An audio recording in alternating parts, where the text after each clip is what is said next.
వైకుంఠ ఏకాదశి కావటంతో తెలుగు రాష్ట్రాల్లోని ఆలయాలు భక్తులతో కిక్కిరిసిపోయాయి. తెల్లవారుజాము నుంచే భక్తులు ఆలయాలకు పోటెత్తారు.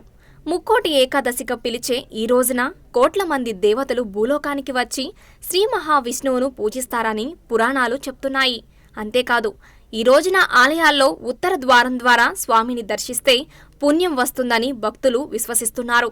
పొదిలి పట్నంలో కొత్తగా ప్రతిష్ఠించిన వెంకటేశ్వర స్వామి ఆలయం భక్తులతో కిటకిటలాడుతుంది. ఉత్తర ద్వారం ద్వారా స్వామివారిని దర్శించుకుంటున్నారు భక్తులు.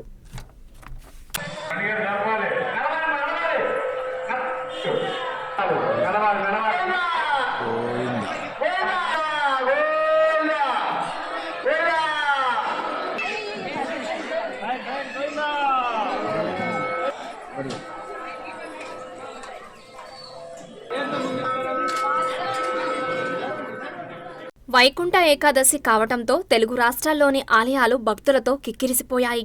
తెల్లవారుజాము నుంచే భక్తులు ఆలయాలకు పోటెత్తారు. ముక్కోటి ఏకాదశిగా పిలిచే ఈ రోజున కోట్ల మంది దేవతలు భూలోకానికి వచ్చి శ్రీ మహావిష్ణువును పూజిస్తారని పురాణాలు చెప్తున్నాయి.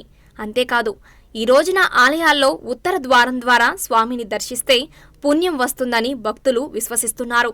పొదిలి పట్నంలో కొత్తగా ప్రతిష్ఠించిన వెంకటేశ్వర స్వామి ఆలయం భక్తులతో కిటకిటలాడుతుంది. ఉత్తర ద్వారం ద్వారా స్వామివారిని దర్శించుకుంటున్నారు భక్తులు.